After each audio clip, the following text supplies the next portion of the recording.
The conflict between neighboring Thailand and Cambodia has been ongoing for several days now and is beginning to take on the characteristics of a genuine regional war.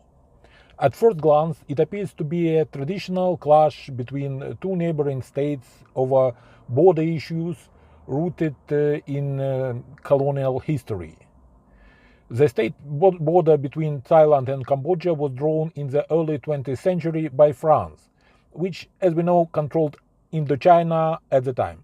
But in reality, this is what is known as a new type conflict, connected to the global confrontation between the United States and China.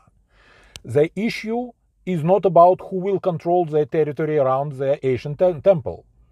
The issue is that Thailand is the most important US ally, and Cambodia is an ally of the People's Republic of China. China is building its own bases on Cambodian territory. The United States is supplying Thailand with advanced weapons. And it is clear that the outcome of this conflict will determine who has greater influence over the entire region.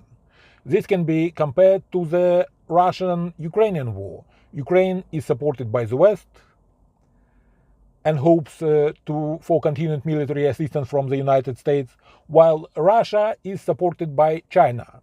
China's Foreign Minister Wang Yi has emphasized that China will not allow Russia to lose in its confrontation with Ukraine.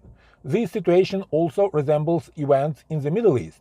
Israel is the most important US ally in the region, a country that receives the latest American weapons. Iran, which effectively controls all proxy forces aimed at destroying Israel, is itself ready for a direct conflict with the Jewish state. Iran is also a key ally of China in the region, because China purchases nearly all of Iran's oil, thus enable this regime to maintain a certain level of stability and even expand its military program.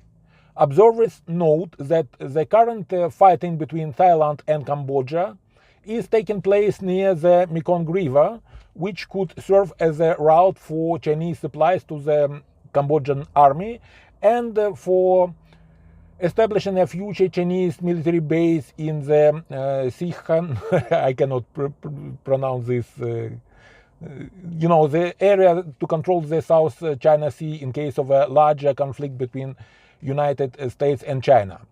And it is also worth mentioning that China's allies in the region include Laos and Myanmar. Laos has long been ruled by a post-communist government aligned with Beijing since the 1970s. In Myanmar, power is held by generals who are pariahs to the democratic world but maintain special relations with the leadership of both the People's Republic of China and the Russian Federation.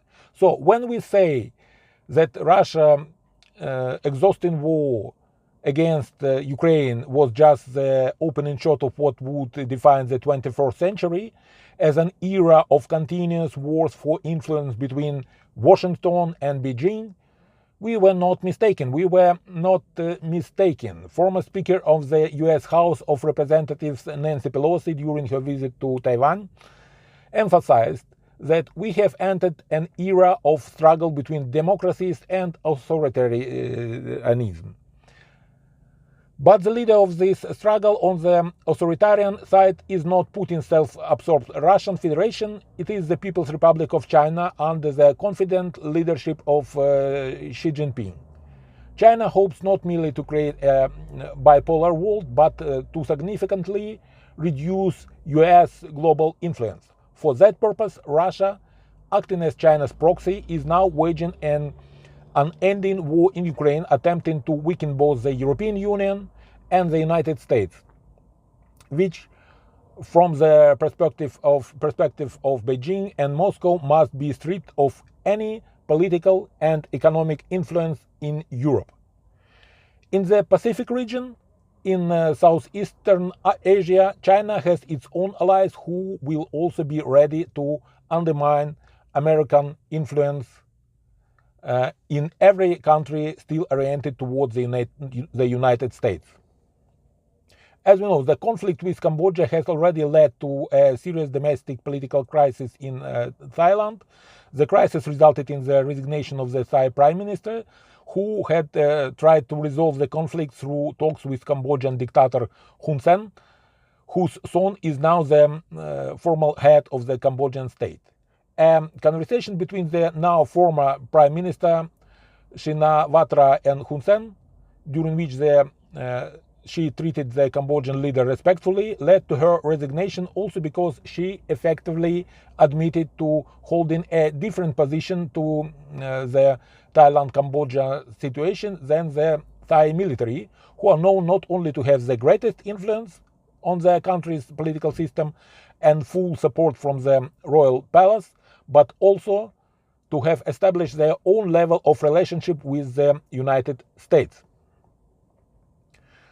Washington relies on the Thai army as a force capable of stabilizing the volatile Southeast Asia region. It is also worth noting that the new Thailand-Cambodia conflict began to escalate almost immediately after China managed to secure special cooperation with Vietnam, following the appointment of General To Lam, a former head of Vietnam's state security services, as the new leader of that post-communist country. It is obvious that replacing Vietnam's leader with someone more orthodox and more inclined to cooperate with Beijing rather than Washington also convinced China that it could begin advancing against American positions in the region. Thus, a conflict that had lasted only several days so far could turn into yet another endless war. We could end up with several such wars: an endless war in Ukraine with no prospect of resolution, an endless war in the Middle East with no prospect of resolution, and a new endless war in Southeast Asia, also with no real prospect of resolution. And believe me, with each passing year and in more places, there will be more and more such wars.